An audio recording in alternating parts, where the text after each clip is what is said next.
What's up tout le monde? Bienvenue sur l'Open Podcast avec Michael.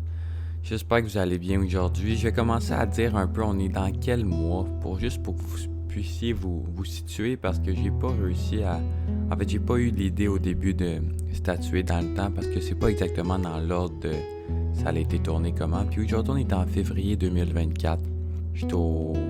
En ce moment je suis dans le creux un peu de ma maladie puis j'ai décidé de m'en remettre à plus grand que moi. J'ai décidé de mettre mon genou à terre, puis d'avoir la foi.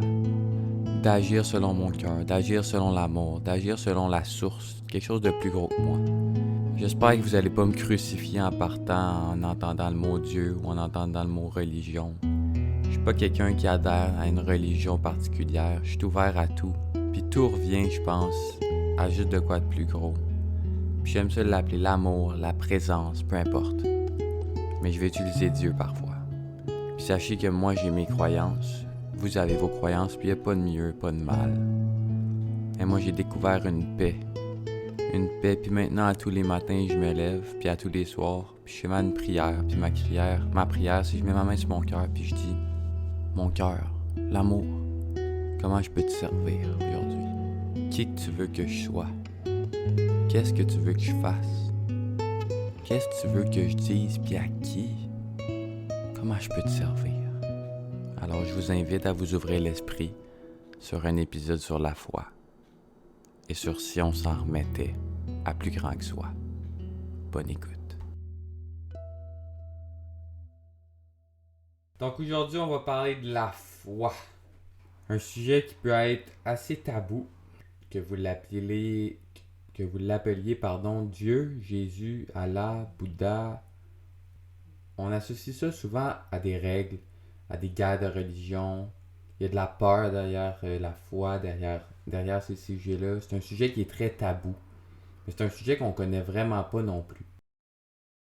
Puis qu'on dirait qu'on n'a pas. Puis quand je dis on, ça l'exclut pas du tout la personne qui parle. J'étais le premier à dire que fuck le christianisme, puis fuck toutes les religions. C'est juste du monde qui veut le contrôler, puis faire des mauvaises choses.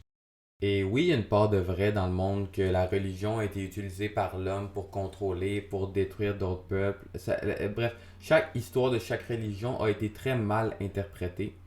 Et je crois qu'on doit faire un retour aux bases, un retour aux enseignements sacrés, un retour à la clé de tout vraiment les enseignements, ou du moins la grande majorité, c'est-à-dire la foi. Faire confiance en quelque chose de plus grand. Oh que oui, ça fait peur, mais que tu le veuilles ou non, je suis convaincu, du moins je ne vais pas parler pour tout le monde, mais je suis convaincu, c'est dans mon opinion, qu'il y a quelque chose de plus grand.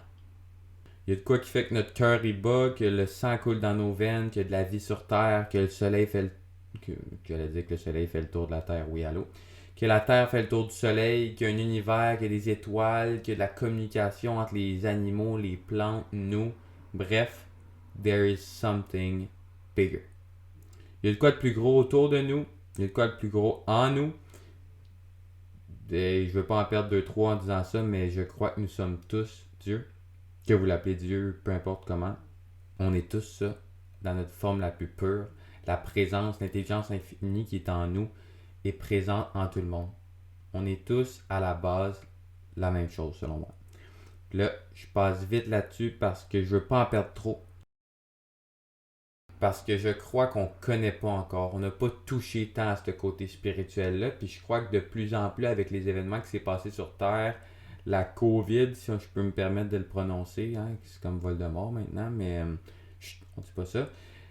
Ça l'a fait avancer les choses. Ça l'a donné un goût de comprendre la vie. Ça l'a donné un goût de comprendre pourquoi il y a des trucs qui se passent comme ça. On veut chercher du sens à notre vie, chercher du sens à ce qui se passe, les conséquences climatiques. Bref, y a-t-il un sens à notre vie?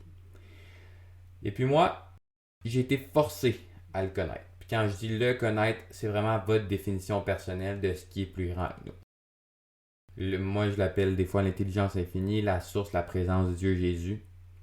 J'en suis venu à le découvrir, à lui faire confiance, à l'écouter. Pourquoi? Parce que la vie m'a crissé 2-3 bonnes claques de 2x4 dans le front. Puis je vous dirais que la troisième, elle a frappé sur un esti de table. Puis que si vous êtes sur le podcast, vous savez un peu mon histoire. Et vous avez compris que mon expérience de maladie m'a ouvert les yeux sur bien beaucoup de choses. J'ai réalisé que toute ma vie, j'ai fait. J'ai voulu faire parce que j'avais justement pas confiance en la vie. J'avais pas confiance en cet espace-là qui était en moi. J'avais pas confiance en ce que je voyais pas, en ce qui était pas tangible. Donc moi, depuis que j'ai 7 ans, tout le monde le sait, j'ai joué dans la Ligue nationale. Il n'y avait aucune foi, bordel. C'était je dois faire tout le temps. Puis à partir du moment que je ne fais pas de quoi qui n'est pas relié avec mon rêve, je suis dans la merde. Tout le monde peut relate à ça quelque part.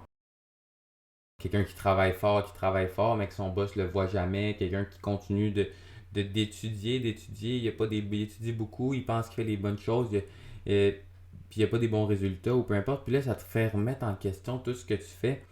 Mais je vous invite à ne pas remettre en question. Oui, remettez-vous tout le temps en question, mais à ne pas juste concentrer sur le fait que vous faites les bonnes actions, mais plus à vous concentrer sur est-ce que je fais les bonnes actions, puis est-ce que je fais confiance au processus? Est-ce que je fais confiance à la journée, à cette aventure-là qui est beaucoup plus grande qu'une série d'étapes, une série de cases qu'on doit cocher dans notre journée de fête pour se sentir qu'on est bien le soir, pour sentir qu'on a fait nos pas vers ce qu'on a envie d'atteindre.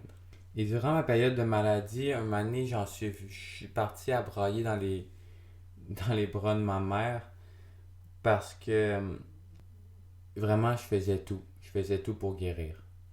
Même avec ma condition, je mangeais extrêmement sur la coche. Je méditais 2 à 3 heures par jour. Je dormais 1 heure par jour. Je passais tout mon temps en nature. J'ai pris genre 92 prises de conscience en 1 an. J'ai travaillé sur moi, j'ai fait du coaching, j'ai vu des psychologues, j'ai vu tous les médecins, j'ai vu des naturopathes, je me suis fait hospitaliser, j'ai arrêté de faire, je me suis juste concentré à être en nature, à tout mettre mon énergie sur la guérison. Je faisais du Qigong, j'ai dit fuck maman, pourquoi je guéris pas? Genre, c'est quoi que je peux faire de plus? Puis elle m'a regardé dans les yeux, puis elle m'a dit tout ne repose pas sur toi. Ça a fait ses forts. Un autre bon 2 par 4. Mais ça, c'est un bon 2 par 4. Genre de 2 par 4 que tu dis merci une demi-heure après. Fait que sur le moment, j'ai pas trop compris, mais le lendemain matin, je me suis réveillé puis j'ai réalisé toutes ces années, toutes ces années-là où j'ai forcé toutes les choses que je faisais dans ma routine, que j'ai forcé avec les filles, que j'ai forcé avec le hockey, que j'ai forcé avec l'entraînement, que j'ai forcé avec mes études, tout ça parce que j'avais aucune crise de confiance envers la vie, puis que j'avais peur de pas y arriver. J'avais peur de pas rencontrer la fille. J'avais peur de pas jouer dans les nationales. J'avais peur de pas être d'être un joueur de hockey professionnel. J'avais peur de pas être assez en shape. J'avais peur d'être malade. J'avais peur et je faisais pas confiance. J'ai jamais fait confiance. Et puis au moment où ma mère m'a dit ça, il y a un espace qui s'est libéré en moi. Il y a de quoi qui s'est passé. Puis fast forward 2 semaines après, je me suis ouvert puis j'étais allé à l'église. J'étais allé à l'église, dans une église à Saint-Léonard qui s'appelle Good News Chapel. Puis quand tu vas là, ben tout le monde est là pour l'amour de Dieu, l'amour de nous, l'amour de tous. C'est une philosophie qui est basée sur l'espoir, la confiance, croire au miracle. Puis il faut se raccrocher à ça dans notre vie. Parce qu'en ce moment, je suis pas le premier à dire que les moments sont difficiles, qu'il se passe des trucs à l'échelle planétaire qui nous font souffrir. On a tous nos petits problèmes à une certaine échelle différente, mais que ce soit les personnes qui mangent pas dans des pays, dans des milieux défavorisés, à des personnes qui sont nées avec une mère monoparentale qui connaissait que la drogue, mais qui faisait son bien, mais qui avait aucune ressource économique pour avoir un développement, on a tous une histoire particulière, mais on a tous la même affaire, le même Dieu, la même vie en nous. Il faut se raccrocher à ça. Puis moi, en me raccrochant à ça, ça m'a enlevé un poids. Ça m'a donné une sécurité, une confiance, une paix intérieure. Pourquoi? Parce que ma guérison ne dépendait plus que du petit moi. C'est beau, là. Oui, il faut faire des actions dans le quotidien pour guérir, pour arriver à nos rêves. 100%.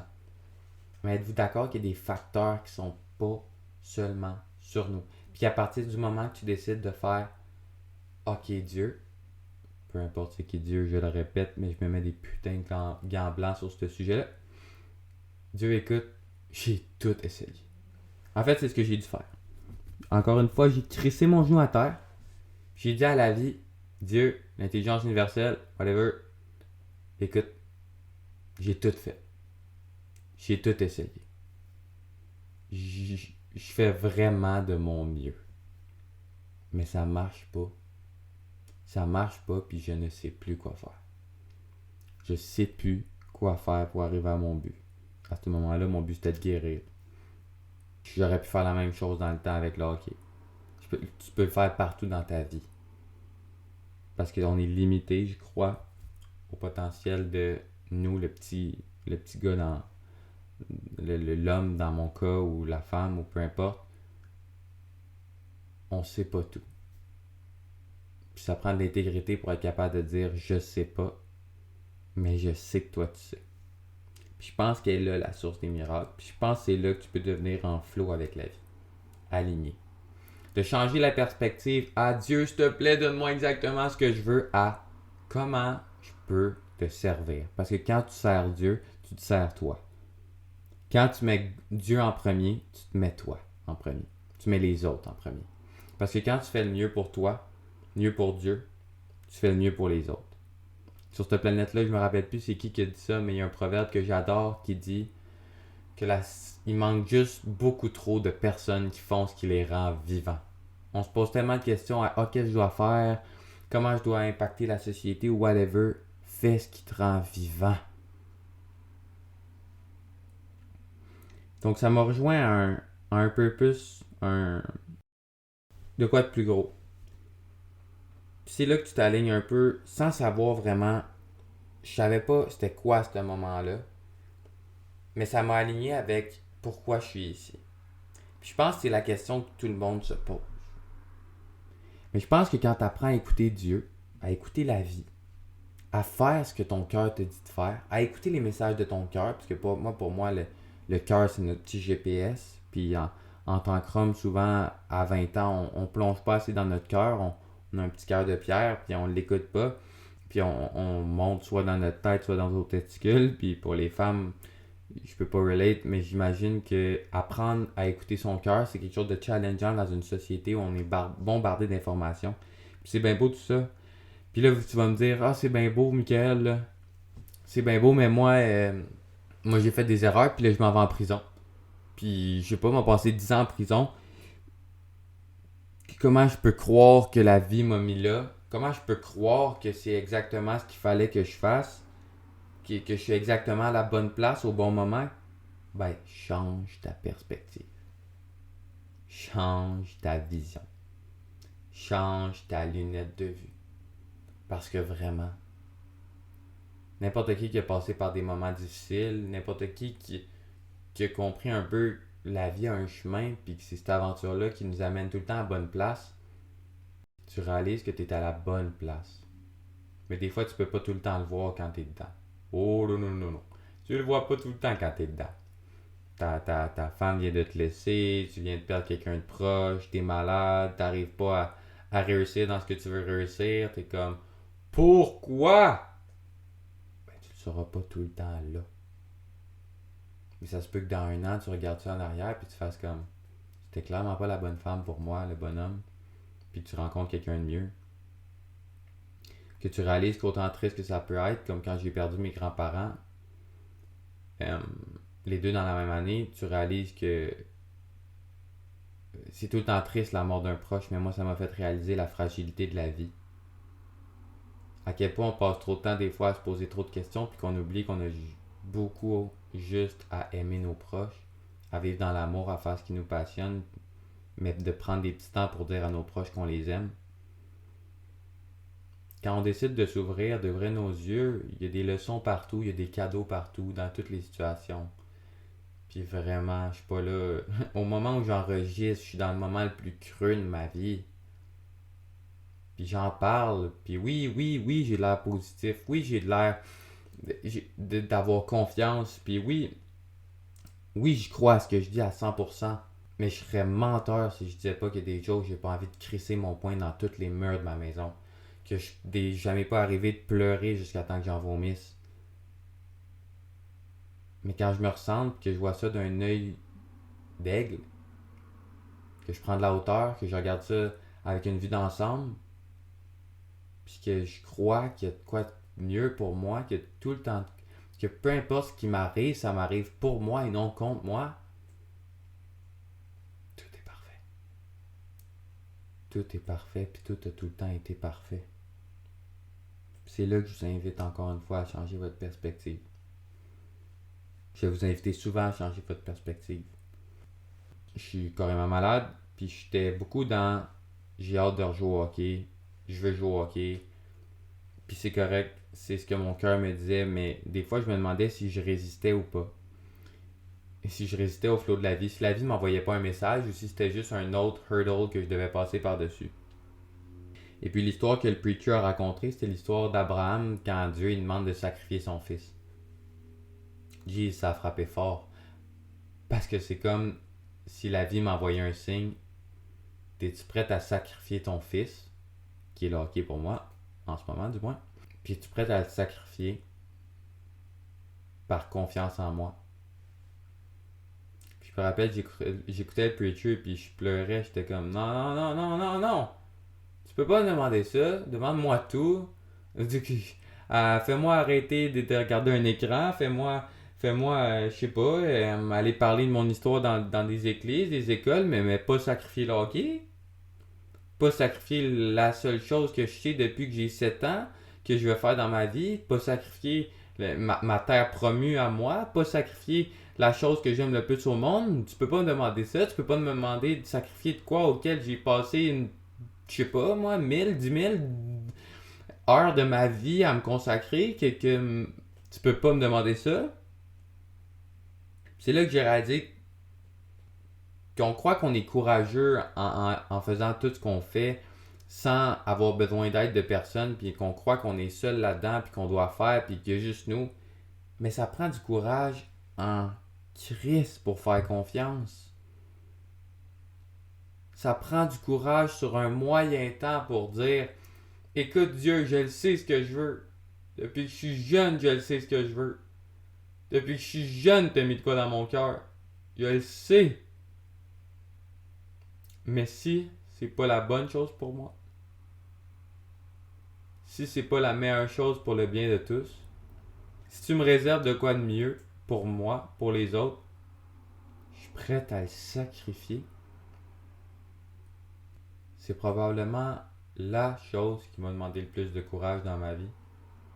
Plus que de sauter en parachute quand j'avais peur des hauteurs, plus que de faire un speech devant 500 personnes quand j'avais peur de parler devant du monde, plus que de tuer une araignée dans le coin de ma chambre. Fuck! Ça prend du courage, mais fais-moi confiance quand tu décides, quand tu fais le choix, que peu importe ce qui t'arrive, que tu dis, peu importe ce qui m'arrive, je décide de t'écouter, je décide de te faire confiance, puis je décide de croire que j'étais à la bonne place, puis j'arrête de me considérer comme une victime de la vie. Puis je prends mon trou en ce moment, puis je t'écoute, puis ok, je vois pas où je m'en vais, j'ai aucune idée tu m'amènes où, je comprends pas ce qui se passe, c'est difficile, je souffre, j'ai mal, je suis inconfortable, j'ai peur sur un moyen temps. Mais je te fais confiance. Parce que je sais que peu importe ce qui va se passer, peu importe je vais être où, je sais que tu vas être avec moi, puis je sais qu'il va arriver la meilleure chose pour moi, puis la meilleure chose pour le bien commun. Ça, c'est de la foi. Puis ça, c'est du courage. T'es pas moins courageux parce que t'as pas la foi, puis t'es pas moins courageux parce que tu mets la religion de côté. Mais je pense que de plus en plus, en tant qu'individu, en tant que société, puis en tant que résident sur cette belle planète, on est amené à faire confiance à quelque chose de plus grand. Parce que de plus en plus, j'ai l'impression que juste notre petit moi ne sera pas capable d'expliquer les choses auxquelles on va devoir passer au travers dans notre vie. Alors sur ce, je t'invite à y réfléchir, à ne pas me crucifier sur la croix tout de suite. Mais quoi, je suis ouvert à tous les jugements, à tous les commentaires. Mais fais juste réfléchir. Fais juste essayer de sonder ce petit espace de paix-là en toi. Lève-toi demain matin puis parle à cette forme d'intelligence-là, peu importe comment tu l'appelles. Parle puis écoute-la. Puis sois à l'affût dans les prochains jours parce que je te dis, la vie va te parler. Dieu va te parler. Dieu va te guider. Dieu va te mettre à la bonne place. Dieu va te forger. Dieu va te donner les outils nécessaires au bon moment. Dieu va te faire passer au travers des plus grandes tempêtes pour que tu puisses renforcer ta carapace puis être tellement solide qu'il n'y a plus un autre défi comme ça qui te fasse shaker. Dieu va faire de toi un arbre au lieu d'une petite branche. Dieu va créer des miracles dans ta vie à partir du moment que tu vas l'accepter et que tu vas lui donner une place. J'avais un ego tellement gros qu'il n'y avait pas de place pour Dieu puis il n'y avait pas de place pour les miracles. Mais là, j'ai mis mon genou à terre et j'ai réalisé que c'est un travail d'équipe. Ça s'appelle la co-création. Tu peux créer n'importe quoi dans ta vie avec Dieu. C'est un travail d'équipe. C'est un teamwork. C'est un bond. Es-tu prête à y faire de la place?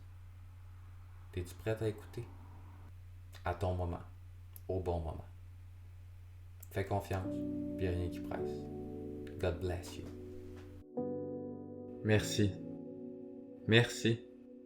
Si vous êtes rendu ici, c'est que vous avez fait qu'un avec le moment présent et que l'épisode a résonné avec une mélodie en vous. Je tiens à prendre ce petit temps pour vous exprimer ma gratitude, car sans vous, le podcast ne serait qu'une idée. Aussi, j'aimerais vous inviter à communiquer avec moi, à me donner du feedback, à me lancer des idées de sujets que vous aimeriez que j'aborde, à me présenter quelqu'un qui a une histoire à partager, ou peu importe. Sentez-vous bien à l'aise de vous ouvrir à moi et de rentrer en contact, afin d'amener cette idée à fleurir de plus belle. Si le cœur vous en dit, vous n'avez qu'à vous rendre sur mon site, le lien est dans la bio. Et pour finir, j'ai à te parler à toi. Oui, toi. Pour te rappeler que le monde est à une meilleure place avec toi. Et qu'il n'y a pas besoin de rien de plus que toi, qui est 100% toi. Let that sink in. Merci. Et que la paix et l'amour soient avec vous.